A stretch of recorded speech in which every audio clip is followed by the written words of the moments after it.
Mesdames et messieurs, merci de regarder Africa Today Télévision. Bonsoir et bienvenue dans cette rétrospective de la semaine.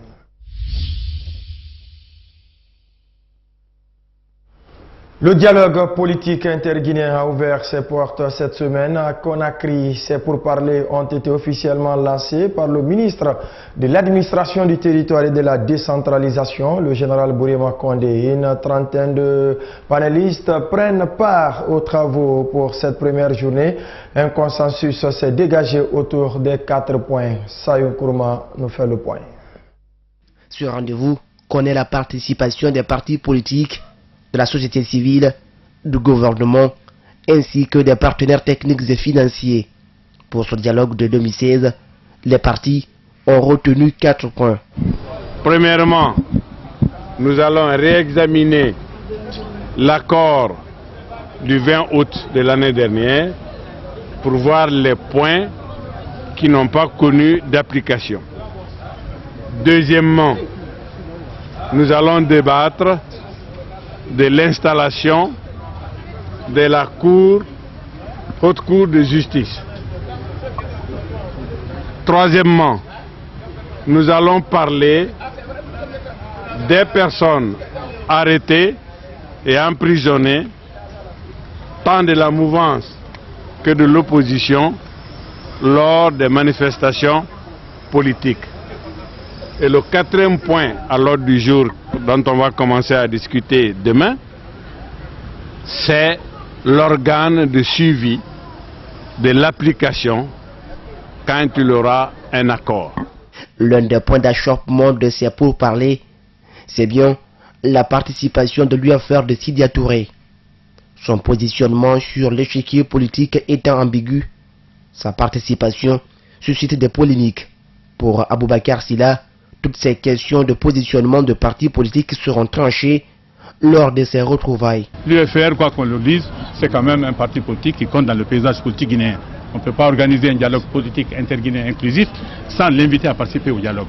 L'UFR participe à la différence de l'opposition républicaine par le biais d'un seul représentant, donc pensez que c'était normal. Bon. Ceci dit, nous allons entrer dans le vif du sujet demain. Nous allons commencer à parler des problèmes de démembrement de la CENI qui constituent des problèmes qui encore pendant, y compris au niveau de la justice, personne n'a voulu trancher sur cette question. Or, il faut qu'on sache qui est de l'opposition réellement, qui est de la mouvance présidentielle de par nos textes de loi, pour qu'on sache comment attribuer les différents quotas à ces deux mouvances politiques au sein des démembrements de la CENI. Pendant ce temps, ils sont nombreux des Guinéens qui affichent le scepticisme quant au respect des accords qui seront issus de ces concertations.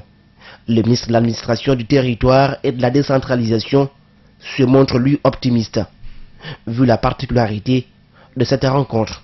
Vous êtes tous d'accord aujourd'hui qu'il y a une réelle ouverture, n'est-ce pas, dans le paysage politique au sommet. Le chef de l'État reçoit en frère et ami le chef de file de l'opposition. Nous les voyons tous avec beaucoup d'émotion se donner des accolades. Le commun des Guinéens, aujourd'hui en tout cas, respire cet espoir de voir enfin enterrer les haches de guerre et dans la diversité des opinions, les Guinéens avancer vers, n'est-ce pas, leur destin commun. Voilà ce dont on doit se féliciter. Les travaux du dialogue politique interguinéen reprennent vendredi 23 septembre avec comme sujet à l'ordre du jour les 4 points qui ont fait consensus des leaders. Il faut ajouter que 2 des 4 points, le consensus s'est déjà dégagé sur ces 2 points.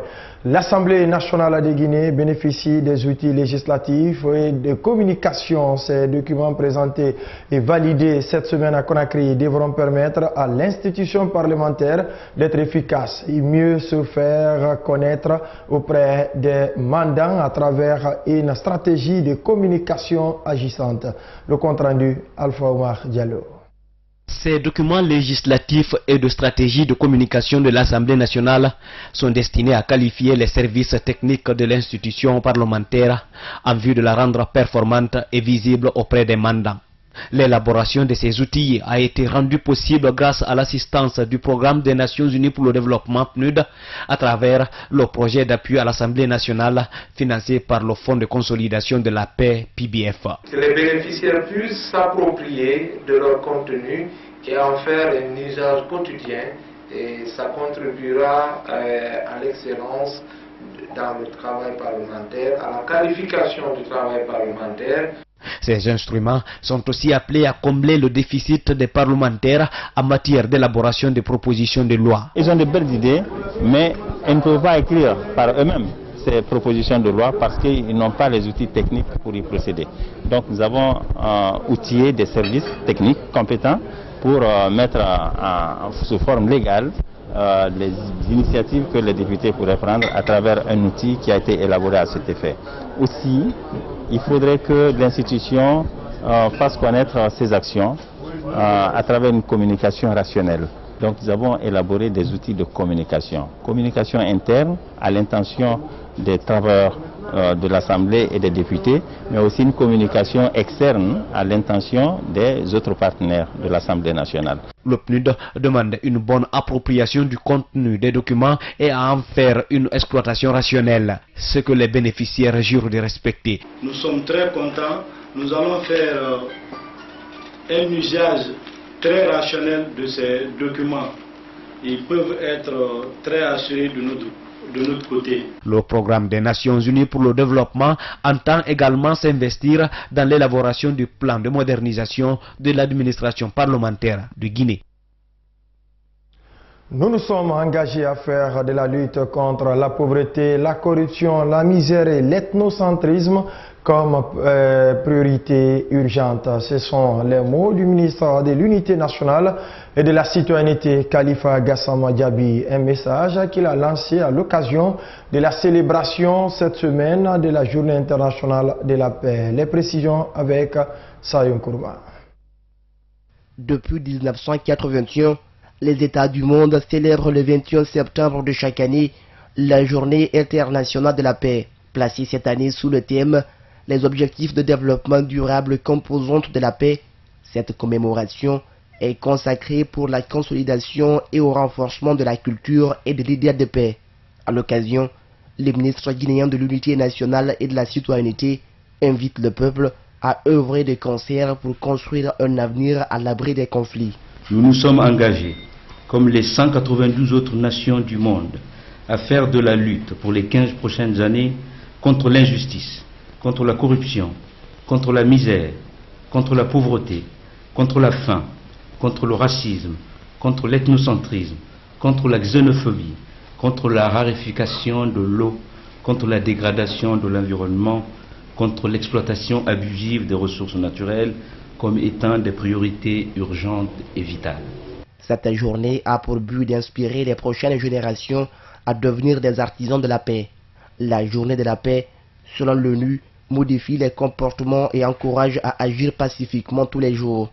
D'où l'exhortation du ministre Khalifa Gassama Diaby à œuvrer pour la consolidation de la paix. Nous devons tous nous engager, tous citoyens guinéens, en premier lieu la puissance publique, les gouvernants, pour faire face à ces enjeux, à tous ces défis, afin de nous garantir une société de paix, de justice et de liberté. Chers compatriotes, la priorité urgente et absolue aujourd'hui dans notre pays, pour chaque Guinéenne et chaque Guinéen, pour les partis et responsables politiques, pour la société civile et surtout pour les gouvernants, demeure la construction et le renforcement de la paix dans notre pays. Les Nations Unies invitent tous les États et tous les peuples à cesser toute hostilité. Il s'agit de commémorer chaque année la paix par le biais de l'éducation et de la prise de conscience des problématiques liées à la paix et à la cessation de la violence. En Guinée, l'invite est faite pour sa pérennisation. Chers compatriotes, ensemble, travaillons pour la paix dans notre pays, une paix juste pour qu'elle soit durable. Encourageons et soutenons tous les actes, toutes les démarches, toutes les dynamiques et tous les élans qui vont dans le sens de la construction et du renforcement de la paix dans notre pays. Agissons chacun où nous nous trouvons, en mettant de côté nos égoïsmes, nos obsessions, nos peurs, nos méfiances, nos intérêts matériels et financiers, nos manœuvres, nos rancœurs, pour la construction et la consolidation d'une paix sociale, politique, institutionnelle et durable. La journée internationale de la paix a été décidée il y a 3 décennies en vertu de la résolution 36-37 de l'Assemblée générale des Nations unies, car la promotion de la paix fait partie des principaux buts de l'organisation consacrée par sa charte. L'espoir pour sauver l'humanité des conséquences du réchauffement climatique ne semble pas remis en question lors de la diplomatie climatique. Les ambassadeurs de l'Union européenne accrédités en Guinée ont porté leurs réflexions sur le respect des engagements pris pendant la COP 21 à Paris. Diao Bachir nous fait le point. La réduction de la production de gaz à effet de serre et la protection de l'environnement deviennent de plus en plus une préoccupation mondiale. Le temps presse et les nations doivent réaliser leur engagement pris lors de la COP 21 à Paris. Déjà, la Guinée qui vient de voter la loi de ratification pour lutter contre le réchauffement climatique a été félicitée et encouragée par l'ambassadeur de la France en Guinée. Je tiens à féliciter effectivement le pays hôte, donc la Guinée, puisque le Parlement a voté la loi de ratification le 5 août dernier. Donc on est très avancé dans ce processus de ratification. Il reste encore un décret à signer. Pour atteindre donc d'autres nouveaux objectifs plus élargis, l'Union européenne compte soutenir les pays jugés plus exposés aux conséquences du changement climatique. Selon le numéro 1 des Français en Guinée, plusieurs milliards d'euros seront investis d'ici 2030. Il y a un engagement réaffirmé de mobiliser 100 milliards d'euros par an jusqu'à 2025, avec certainement un objectif nouveau et plus élevé à atteindre ultérieurement. Il s'agit aussi de prendre de nouvelles mesures pour répondre aux besoins d'adaptation et de traiter les questions des pertes et préjudices, le développement et le transfert technologique, ainsi que le renforcement des capacités administratives requises pour y arriver. La République de Guinée, sur la base de ses projections économiques à l'horizon 2030, s'est également engagée à réduire de 13% sa production de gaz à effet de serre. Aucun gouvernement ne peut financer tous ses besoins en investissement à travers ses ressources propres. Souvent, les nations font recours à des endettements, une pratique qui commence à montrer ses limites. Pour donc inverser la donne, une stratégie expérimentée, c'est le partenariat public-privé. Le gouvernement s'attribue la démarche et compte définir un cadre juridique et institutionnel. C'est dans ce sens qu'un atelier a ouvert ses portes cette semaine à Conakry. Plus d'explications avec Bountourabi Keïta. À en croire les spécialistes, les ressources internes sont souvent insuffisantes pour couvrir les besoins de financement des gouvernements. Et le recours à l'endettement externe comporte des incertitudes, disent-ils. C'est pour donc parer à cette nécessité que les partenariats publics et privés apparaissent comme la solution pour le financement des projets. C'est pourquoi cette rencontre d'échange et de partage compte définir le cadre institutionnel et légal des PPP. Faire un atelier sur les partenariats publics-privés est également important, puisque comme vous l'avez, les précédents intervenants l'ont signalé, ce n'est pas une chose facile. Il est très important d'essayer de trouver un bon équilibre entre les besoins des États et ceux du secteur privé.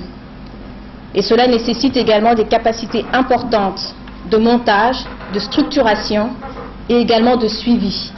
Cette formation sur les PPP intervient pendant que la Guinée s'apprête à achever un programme macroéconomique. Selon Malado Kaba, cela donne un signal fort aux investisseurs sur la capacité de la Guinée à promouvoir un cadre d'investissement stable. Je pense que cet atelier vient à un moment également très opportun pour nous en Guinée, à quelques mois d'un forum important que nous organiserons au mois de novembre sur la mobilisation des ressources intérieures, et où les partenariats publics-privés sont bien évidemment un instrument de financement pour les besoins importants que notre programme de développement impose. Les partenaires techniques et financiers ont félicité la Guinée pour le choix de cette option de financement. Nous, la Banque mondiale, nous sommes heureux que le gouvernement de la Guinée ait fait le sien, cette approche PPP qui vise non seulement à mobiliser le secteur privé, mais aussi à améliorer l'efficience dans la gestion des affaires publiques. Dans ce cadre, en 2014, sur financement d'un don fiduciaire à l'intérêt de la banque, une mission de la SFI a fait un diagnostic préliminaire et un atelier de renforcement des capacités. Selon la ministre de l'Économie et des Finances, les travaux de cette rencontre permettront d'élaborer un document afin de définir les grandes lignes de la réforme. Clôture cette semaine à Conakry de la semaine mondiale de l'allaitement maternel présidée par la première dame de la République. La rencontre a été une occasion pour les autorités guinéennes et ses partenaires de renouveler leur engagement en faveur de l'allaitement maternel et la santé infantile. Diao Bachir. Selon des récentes enquêtes réalisées par certaines ONG qui œuvrent dans le domaine de la santé infantile et maternelle, 2 enfants sur 5 souffrent de malnutrition sévère. La semaine mondiale de l'allaitement maternel célébrée chaque année par l'humanité est donc une occasion pour les autorités guinéennes de renforcer leurs actions en faveur de la santé infantile et maternelle. Le lait maternel étant un aliment complet et sain, l'allaitement des enfants devient alors une nécessité pour le développement harmonieux de tout pays. Et le programme des Nations Unies pour le développement s'engage à accompagner la Guinée dans ce sens. Nous allons vous accompagner. Nous accompagnons votre mission en accompagnant également le gouvernement dans son élan de promotion de la pratique de l'allaitement maternel pour la santé, le bien-être et l'épanouissement des mères et des nourrissons de Guinée. Célébrée depuis 1992 par 170 pays dont la Guinée, la Semaine mondiale de l'allaitement maternel a pour but de faire la promotion de l'allaitement maternel pour que l'avenir de demain soit un monde meilleur. La construction de ce monde meilleur, selon la première dame de la République, ne peut se faire sans une synergie d'action. Pour réduire la malnutrition en Guinée, nous devons agir sur ces causes. Ceci nécessite un engagement plus large que celle des professionnels de la nutrition. Elle nécessite l'implication des secteurs clés du gouvernement, des partenaires au développement, de la société civile et du secteur privé. La remise des satisfecits à tous ceux qui se sont distingués en faveur de la santé infantile et maternelle et le choix de la première dame comme ambassadrice pour la même cause ont mis fin à la cérémonie. Restons dans le même contexte pour dire que les cadres du système sanitaire guinéen et les partenaires techniques et financiers plus que déterminés dans la lutte contre la maladie du sommeil, d'où la tenue cette semaine à Conakry de la 4e réunion scientifique axée sur l'élimination de la trypanosomiase humaine africaine. Cette plateforme de la THA vise à éradiquer cette maladie qui fait des victimes dans le littoral de la sous-région Oumarso. D'après les statistiques en Afrique de l'Ouest, la Guinée est actuellement le pays le plus touché par la maladie du sommeil. Plus de 3 millions de personnes sont exposées au risque de la contracter, particulièrement sur le littoral. Selon les experts de cette pathologie, le vecteur majeur est la Glossina palpalis gambiensis. DNDi s'est consacré à trouver de nouveaux médicaments pour cette maladie pour faciliter l'accès au traitement des patients. Et on a consacré notre effort sur des molécules administrables par voie orale. Et à l'heure actuelle, on a 2 molécules, une qui est en phase d'essai clinique et on est en train de collecter l'ensemble des données pour pouvoir soumettre aux autorités les résultats fin de l'année prochaine. Durant ces 3 jours de travaux, ce groupe d'experts entend partager cette expérience afin de bien définir les molécules nécessaires pour traiter la trypanosomiase. Pour le coordinateur national du programme de lutte contre la THA en Guinée, compte tenu des multiples études menées dans le pays, il est temps de partager cette recherche avec les autres de la sous-région. Chaque année, la réunion est organisée, mais nous avons souhaité que cette réunion soit organisée en Guinée, parce que la Guinée a quelque chose à vendre par rapport aux résultats que nous avons depuis 2005 jusqu'à maintenant. On a fait beaucoup de choses et nos résultats ont permis de faire avancer quand même la lutte contre la trypanosomiase humaine africaine en Guinée et dans le monde d'ailleurs. Le représentant du ministre de la Santé, vu l'impact de cette maladie sur la population, revient sur les biens fondés de la tenue de cette 4e réunion en Guinée. Je crois que c'est extrêmement important que cette réunion scientifique se tienne ici, avec un thème aussi important, parce que non seulement ça va sensibiliser la population, mais aussi les recherches, les discussions qui vont se faire vont permettre à notre corps médical, à nos responsables de la santé de prendre toutes les dispositions afin que ce mal, qui est un mal extrêmement important, soit éliminé de notre pays d'ici, comme on le dit, 2020. Au terme de ce séminaire, des campagnes de sensibilisation seront menées, et cela auprès des citoyens pour que chacun comprenne la dangerosité de la trypanosomiase, une maladie qui paraît banale aux yeux de certaines personnes. La Guinée devrait-elle divulguer des informations relatives aux propriétaires réels des entreprises minières par le biais des litieux? Ce sont entre autres des réflexions faites cette semaine lors d'un atelier d'élaboration d'une feuille de route pour la divulgation de la propriété réelle des compagnies minières du pays. Initié par Action Mine Guinée et l'Institut pour la gouvernance des ressources naturelles, la rencontre vise à aider la Guinée à mieux gérer l'exploitation minière. C'est un compte rendu de Djanka Sissé. En Guinée, selon des constats, l'appropriation des compagnies minières provoque souvent des difficultés dans l'exploitation du secteur minier du pays. C'est pour justement résoudre ce problème que l'ONG Action Mine Guinée et ses partenaires ont initié cet atelier d'élaboration d'une feuille de route pour la vulgarisation de la propriété réelle des compagnies minières en Guinée. La démarche vise à créer des conditions permettant une exploitation rationnelle et judicieuse des ressources minières. Nous avons constaté que personne ne sait qui sont les propriétaires réels de ces compagnies minières. On parle de la CBG, de Rusal, de Alufer, de Rio Tinto ou encore de la SAG. On ne sait pas quelles sont les personnes physiques qui bénéficient des dividendes de ces différentes compagnies. Pour Alpha Abdoulaye Diallo de la société civile guinéenne, la mise en œuvre de ce projet pilote permettra non seulement aux Guinéens de s'imprégner des réalités du secteur, mais aussi de bénéficier de ses retombées. Il est extrêmement important que les citoyens puissent savoir que voici les sociétés qui opèrent dans le pays, voici les profits qui sont générés et qui sont les propriétaires de ces sociétés. Par ailleurs, Amadou Ba indique que la vulgarisation de la propriété réelle des compagnies minières permet d'instaurer la transparence dans le secteur. Les éventuels problèmes qui sont posés par rapport notamment au respect de la législation en vigueur, parce qu'une personne qui est très influente, par exemple dans la sphère de l'État, peut avoir la même influence au niveau de ces compagnies minières pour ne pas respecter en fait la législation en vigueur. Ceci est donc l'une des exigences de l'ITIE Guinée sur la transparence dans l'exploitation des industries extractives.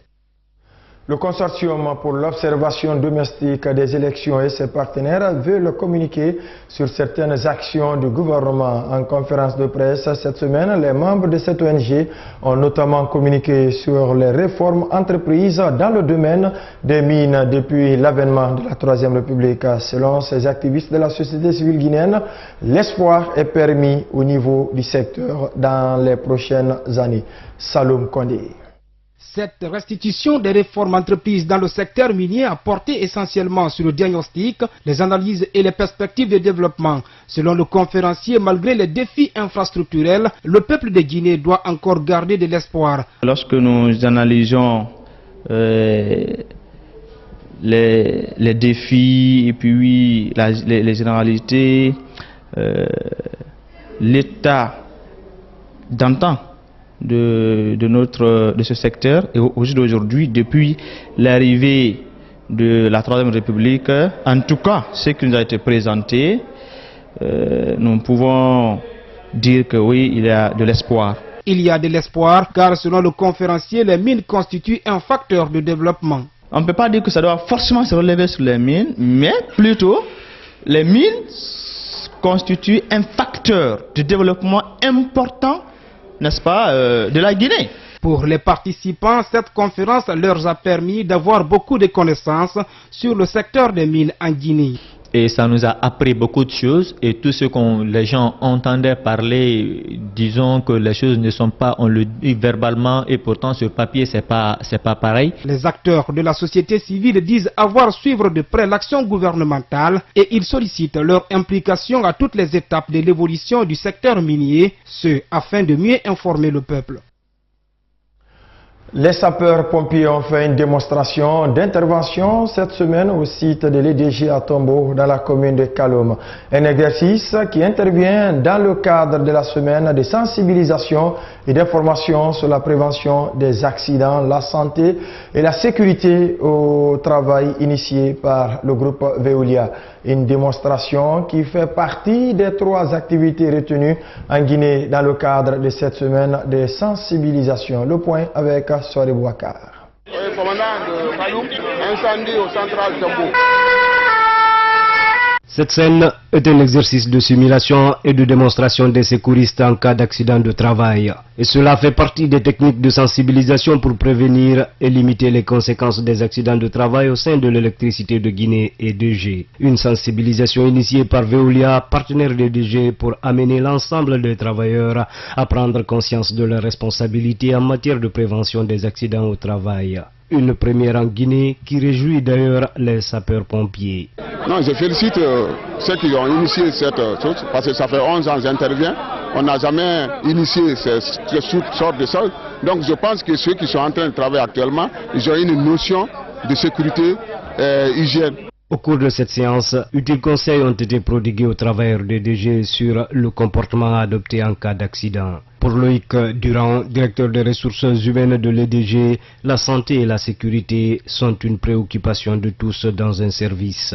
Une prise de conscience que la santé et la prévention est l'affaire de tous, pas simplement d'un chef, d'un directeur, d'un administrateur général. Et donc nous sommes tous concernés par notre santé, nous sommes tous concernés par notre prévention et surtout la prévention des accidents qui reste le thème majeur de cette semaine. C'est 0 accident car il ne doit plus y avoir de morts, il ne doit plus y avoir de blessés graves. Et pour atteindre cet objectif 0 accident, le partage de l'information s'avère nécessaire. C'est pour cela que la direction de l'EDG entend profiter de cette semaine de sensibilisation pour marquer un nouveau point de départ. Et c'est un peu, je dirais, le point de départ de cette semaine qui va nous permettre de démultiplier ces opérations d'information, de prévention et surtout de sensibilisation à notre propre santé et à notre propre sécurité. Dans les jours et semaines à venir, l'EDG compte former et outiller tous ces travailleurs afin de leur permettre d'avoir la culture de la santé et la sécurité au travail pour en faire une préoccupation constante. 2 présumés coupeurs de route viennent de tomber dans les mailles de la gendarmerie du kilomètre 36. Ces présumés assaillants ont été appréhendés sur la nationale Conakry-Boké dans la nuit de dimanche à lundi. Par la même occasion, une importante quantité de chanvre indien a été présentée aussi aux hommes de médias. Voyons tout cela avec Moussa Sifa Kamara. Cette opération d'arrestation de ces 2 présumés coupeurs de route a été rendue possible grâce au soutien de la population à la base en harmonie avec les services de sécurité. C'est dans une voiture Ford immatriculée RC 8267 AB que ces présumés bandits ont été repérés. Ces malfrats munis de 3 armes PMK Cross et canons coupés avec 3 boîtes chargeurs toutes garnies. Le chargé de communication du haut commandement de la gendarmerie nationale revient sur les circonstances des faits. Ce groupe de bandits, dont d'autres en fuite, sont spécialisés aux opérations de coupeurs de route.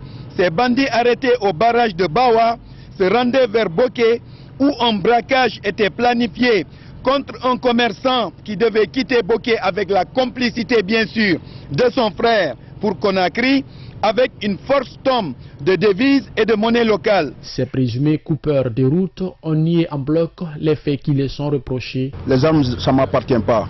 Moi, je suis un simple chauffeur. On m'a déplacé pour Tanéné, je revenais, on m'a interpellé au barrage. Du coup, les gendarmes disaient, voilà le véhicule. C'est comme ça j'ai été mis aux arrêts. Ils n'ont pas trouvé un détenteur d'armes dans ma voiture et moi non plus. Parlant du chanvre indien saisi d'une tonne 335 kg, soigneusement logé dans une double carrosserie spécialement conçue pour la cause. Ce camion de marque Renault RC 3762 AG qui transportait la drogue de Fourekaria pour Conakry. S'agissant des méthodes utilisées par ces malfaiteurs, comme Mme Mohamed Al-Fabari explique. Dans des pneus de secours de voiture, dans les bols avec riz cuit à la surface, dans les appareils de pulvérisation, dans des capots de voiture, dans des valises, dans des sacs mélangés de charbon et autres. Le chauffeur a tout de même reconnu les faits. C'est là-bas des militaires m'ont arrêté en me disant « Votre camion est suspect, il y a la drogue dedans ». J'ai dit oui. Ils ont ouvert là où se trouvait la drogue. On a montré, on a fait descendre les colis et puis c'est tout. Quand on m'a demandé c'est pour qui ces bagages, j'ai dit directement que c'est à moi. La criminalité et le trafic de drogue restent une préoccupation majeure des autorités du pays. Cependant, le phénomène perdure et inquiète les citoyens. Dernier élément de cette rétrospective de la semaine, l'Association des journalistes pour le développement durable s'investit en faveur du journalisme d'investigation. Ainsi, la JDD a initié 2 semaines de formation à l'intention d'une dizaine d'hommes de médias en technique d'enquête et ressources numériques. La démarche vise à inciter la corporation à aller au-delà du travail factuel en vue de produire des réalisations plus profondes consacrées au sujet d'enquête. Alpha Omar Diallo. L'enquête, un genre journalistique très peu utilisé dans l'exercice du métier en Guinée. Pourtant, elle constitue une réalisation professionnelle qui suscite de l'intérêt chez le public. Mais sa complexité et son exigence semblent pousser la corporation à l'ignorer pour tomber dans le factuel. L'Association des journalistes pour le développement durable, AJDD, trouve inacceptable cette attitude. C'est pourquoi elle a initié cette formation intitulée « Techniques d'investigation et ressources numériques » qui connaît la participation de plusieurs journalistes. C'est de donner la capacité aux journalistes d'être des journalistes qui font de l'investigation, mais qui font de l'investigation comme leur profession. Vous savez, on est tous généralistes. Et il faut arrêter dans ce pays ce système généraliste. Soit on est journaliste d'un secteur ou d'un autre. On ne peut pas être journaliste de tous les secteurs. Les travaux sont organisés sur le financement de Osiwa qui attend beaucoup de ces journalistes au terme de la formation. Ceux qui seront formés vont essayer de relayer cela au niveau de leur rédaction. Mais nous espérons que ces gens qui seront formés là vont se spécialiser dans le journalisme d'investigation. Parce que vous n'êtes pas sans savoir qu'il y a eu assez de formations par le passé. Malheureusement, après la formation, il n'y a pas eu de suite. C'est pour cela que cette fois-ci, nous voulons accompagner ceux qui seront formés au moins pendant 1 an et voir ce qui adviendra. Ce projet devra être l'élément déclencheur d'une autre vision de l'exercice du métier de journaliste en Guinée. Vous allez voir que au finish, on va avoir un pool de journalistes spécialisés dans ce domaine qui vont par après être à mesure de revendiquer leur responsabilité de journaliste d'investigation. Cette formation permettra de développer des thématiques axées sur la justice, les droits de l'homme et la démocratie. Voilà, mesdames et messieurs, c'est la fin de cette rétrospective de la semaine. Tout le plaisir a été pour moi de vous servir. Merci et portez-vous bien.